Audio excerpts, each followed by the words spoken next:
Hola chicos, el tema que analizaremos en este video es el de modelos probabilísticos, específicamente el que es distribución binomial.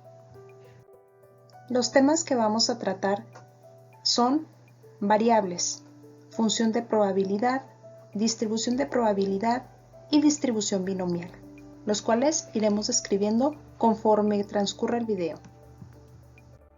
Antes de comenzar, conozcamos algunas características importantes de lo que es la distribución de probabilidad. Lo primero que tenemos que saber es que esta se define como una herramienta que nos va a ayudar a representar la probabilidad de que un suceso se lleve a cabo en el futuro. Es algo así como que predecir el futuro. Otro es que las distribuciones de probabilidad revelan un gran número de valores que pueden constituirse como el resultado de un experimento. En otras palabras, nos ayudan a describir la probabilidad de que un evento se realice en un futuro. Primer tema, variables. Definamos qué es una variable. Esta es una característica de un fenómeno o de un individuo que puede adquirir distintos valores medibles. Como ejemplos tenemos el color de pelo, notas de un examen, estatura de una persona, etc. Las variables que analizaremos son las variables aleatorias, y es preciso decir que toda distribución de probabilidad es generada por una variable. Esta porque puede tomar diferentes valores. Aleatoria, porque el valor tomado es totalmente al azar. Y puede ser de dos tipos. 1. Variable aleatoria discreta. 2. Variable aleatoria continua. Conceptualizando las variables aleatorias. Las variables aleatorias cuantitativas pueden ser de dos tipos.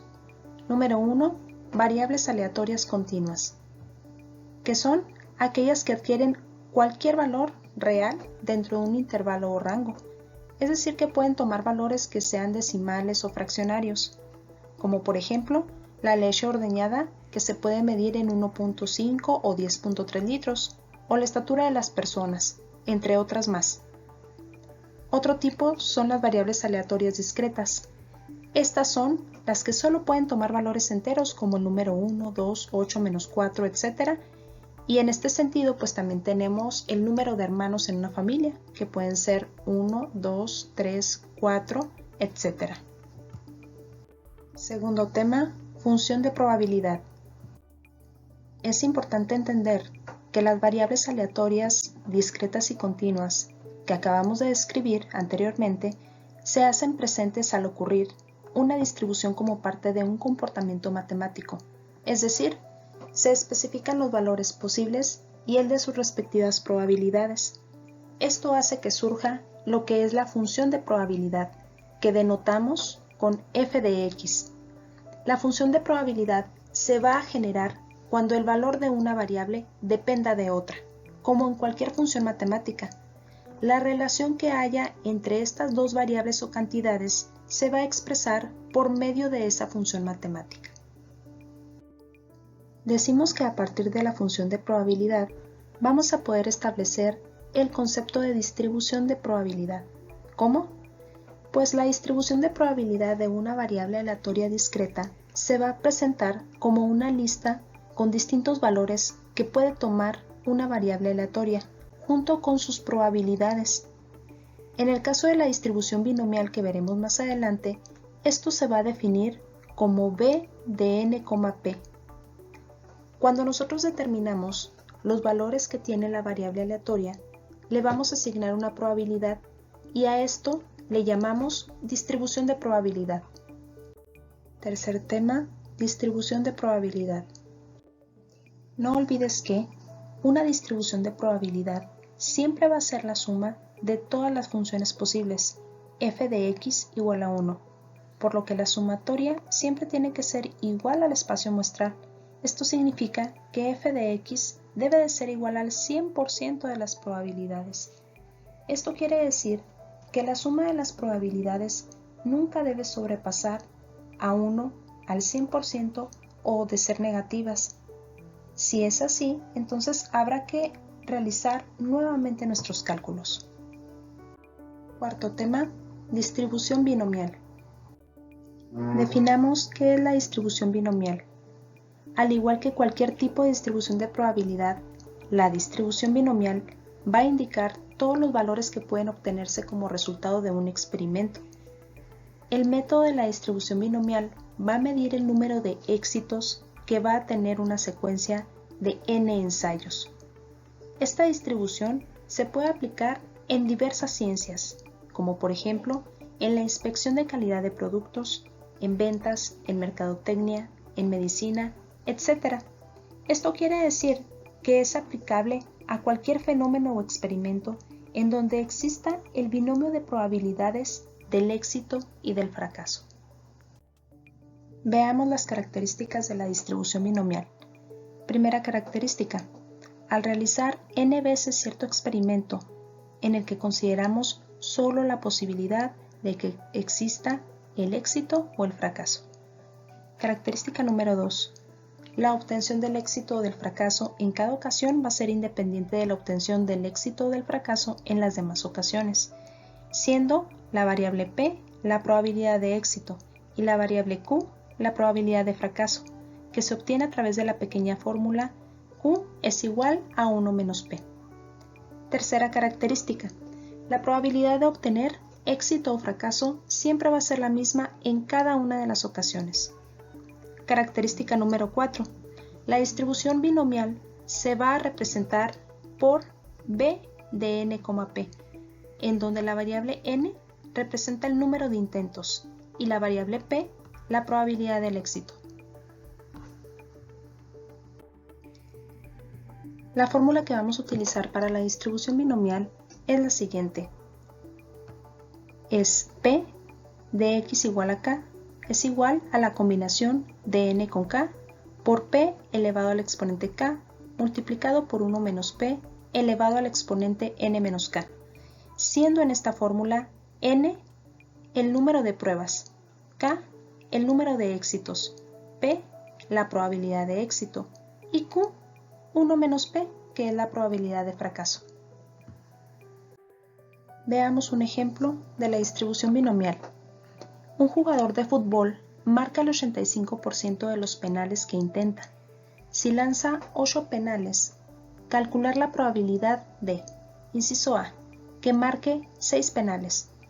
Como esto se trata de una distribución binomial, vamos a utilizar la fórmula que vimos anteriormente, que es probabilidad de x igual a la variable k es igual a la combinación de n con k multiplicado por p elevado al exponente k, que se multiplica por 1 menos p, que es elevado al exponente n menos k. Lo que tenemos que hacer primeramente es determinar los datos de nuestro problema. Para esto tenemos lo siguiente. Datos. Primero, determinemos n, que significa el número de pruebas que se están realizando. Como se van a lanzar 8 penales, entonces n vale 8. Después vamos a determinar lo que es la variable k, que en este caso representa el número de éxitos. Como los éxitos representan que marque 6 penales, entonces k es igual a 6. Después veamos cuánto vale p, que para nosotros es la probabilidad del éxito. En este caso dice que el jugador de fútbol marca el 85% de los penales. Entonces la probabilidad del éxito que tenemos es precisamente del 85%, que para efectos de la fórmula habremos de convertir a su forma decimal. En este caso, 85% equivale a la fracción 85 sobre 100, que representado en forma decimal es 0.85. Después, detectemos lo que vale la variable q, que representa la probabilidad del fracaso, y está en esta parte de la fórmula.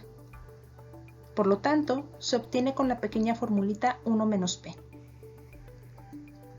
De tal manera que 1 menos p, que vale 0.85, es igual a la probabilidad del fracaso, que será de 0.15. Al tener estos datos, solamente será cuestión de aplicar la fórmula. Para ello, debemos de hacer la sustitución en nuestra fórmula, ¿sí? Lo vamos a hacer en esta parte.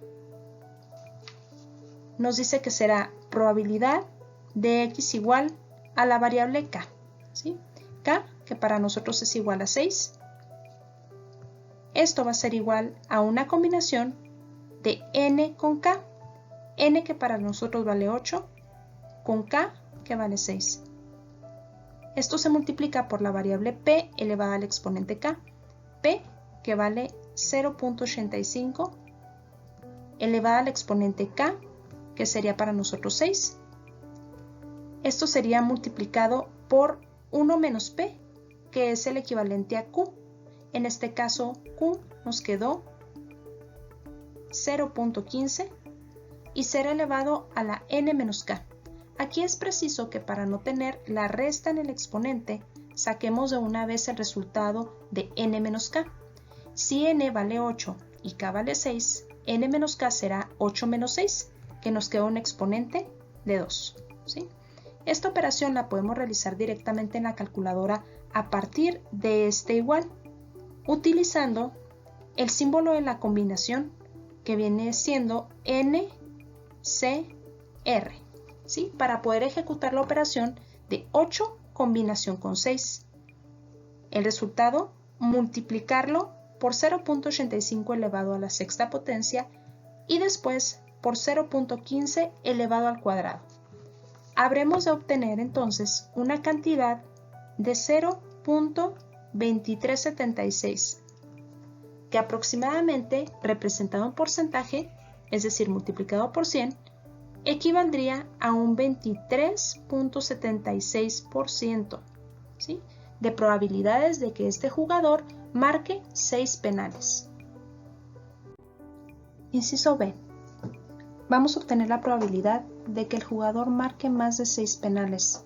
Seguiremos utilizando la fórmula de la distribución binomial que vimos anteriormente y los datos seguirán siendo n, que es el número de pruebas igual a 8, p, que viene siendo la probabilidad de éxito igual a 0.85 y q, la probabilidad del fracaso, que seguirá siendo 0.15.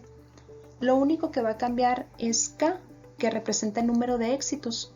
Como ahora nos piden que marque más de 6 penales, entonces nosotros deberemos de saber que más de 6 penales representan 7 penales u 8 penales, que es lo máximo que él va a tirar, ¿sí? Esto quiere decir que la probabilidad que nosotros estamos por obtener es de que x sea mayor que 6, porque me dicen que marque más de 6 penales. De esta manera, la probabilidad de que x sea mayor que 6 es igual a una suma de probabilidades. ¿Cuáles de ellas? La probabilidad de x igual a 7 más la probabilidad de x igual a 8. Es decir, tenemos que sumar la probabilidad que representa que lance 7 o que marque 7 más la probabilidad de que marque 8. De esta manera deberemos de calcular por separado con la misma fórmula la probabilidad de x igual a 7 y posteriormente la probabilidad de x igual a 8, ¿sí? Calculemos la probabilidad de x igual a 7, en donde, siguiendo esta fórmula de la distribución binomial, tendremos n, o combinación de n, que viene siendo igual a 8, con k, que para efectos del 7 viene siendo 7, ¿sí? Por p, que es la probabilidad del éxito, será por 0.85 elevado al exponente k, que es igual a 7, por 1 menos p, que para nosotros ya sabemos que es q, y vale 0.15 elevado al exponente n menos k. En este caso, como n vale 8 y k vale 7, n menos k es igual a 1, el cual podemos indicar o no. De tal manera que resolviendo esta operación con esta doble multiplicación en nuestra calculadora, vamos a obtener una probabilidad aproximada del 0.0 3846. ¿Sí? Posteriormente tenemos que calcular también la probabilidad, pero de x igual a 8. Es decir, que el jugador marque 8 penales. Siguiendo la misma fórmula tendremos, esto va a ser igual a la combinación de n, que vale 8, con k. Para este problema, k va a valer 8 también, multiplicado por p, que dice aquí la fórmula, que es igual a 0.85, no cambió, elevado al exponente k, que en este caso es igual a 8, multiplicado por q, que en este caso viene siendo 0.15, elevado a n menos k. Si n vale 8 y en este caso k también vale 8, al restar 8 menos 8, el resultado del exponente me va a quedar 0, lo cual sí es posible, ¿sí? Haciendo esta operación en la calculadora, tendremos la siguiente probabilidad, que es de 0.2724, lo cual todavía no es un resultado final. Recuerden que tenemos que sumar la probabilidad de x igual a 7 más la probabilidad de x igual a 8 para obtener la probabilidad de x mayor que 6, que es básicamente que el jugador marque más de 6 penales. Haciendo lo anterior y haciendo uso de esta pequeña fórmula, tendremos que la probabilidad de que x sea mayor que 6 va a ser igual a la probabilidad de x igual a 7, que nos quedó 0.3846, más la probabilidad de x igual a 8, que nos quedó 0.2724. Obteniendo la sumatoria de estas cantidades, nos queda 0.6570, que representado en forma de porcentaje será aproximadamente igual a un 65.70%, lo cual significa que hay una probabilidad de que este jugador marque más de 6 penales de un 65.70%. Inciso C. Calculemos la probabilidad de que el jugador marque al menos 6 penales. Al menos 6 penales significa que nosotros queremos calcular la probabilidad de que la x sea mayor o incluso igual a 6, ya que nos está diciendo que deben de ser al menos 6 penales. Esto significa que pueden ser 6, 7 o hasta 8 penales, que es el número de ensayos que se van a realizar. De tal manera que la probabilidad de x mayor o igual a 6 es una suma de probabilidades individuales. ¿Cuáles? La probabilidad de x igual a 6 más la probabilidad de x igual a 7 más la probabilidad de x igual a 8. Recordemos que estas probabilidades se han calculado en incisos anteriores en este mismo problema, de tal manera que lo que vamos a realizar es copiar esos resultados en esta parte y hacer la suma de las probabilidades. Por esa razón, colocamos aquí los datos que van a ser precisamente los resultados anteriores, que son la probabilidad de x igual a 6 de 0.2376 obtenida en el inciso A, y las probabilidades de x igual a 7, 0.3846, y la probabilidad de x igual a 8 de 0.2724, obtenidas ambas en el inciso B. Para ello, la probabilidad de que x sea mayor o igual a 6 va a ser igual a la sumatoria de la probabilidad de x igual a 6, que es 0.2376, más la probabilidad de x igual a 7, que es 0.3846, más la probabilidad de x igual a 8, que es 0.2724. Al hacer esta sumatoria en la calculadora, nos da que la probabilidad de que x sea mayor o igual a 6 quedará aproximadamente igual a 0.8946, que dicho en porcentaje, es decir, multiplicado por 100, nos queda que será aproximadamente igual a un 89.46% de las probabilidades de que el jugador marque al menos 6 penales. Y con esto finalizaríamos este ejemplo. Gracias por su atención.